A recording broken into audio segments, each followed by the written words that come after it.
Part 2। गुज़िरियल भाङे में ॾिठोसीं त परमात्मा खे महसूसु करण लाइ पहिरीं उन ॾांहुं हिकु क़दम वधाइणो पवंदो।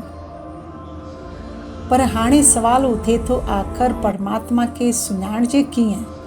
जीअं सोन खे कसोटी ते परखियो वेंदो आहे, तीअं सच खे बि परखिणो पवंदो। पहिरीं कसोटी, परमात्मा सभिनी धर्मनि जो मञियलु हुजे, नालो अलॻि हुजे सघे थो, पर हस्ती हिकिड़ी। ॿी कसोटी, परमात्मा सभिनि खां मथे हुजे, जनम ऐं मरण जे चकर खां पार।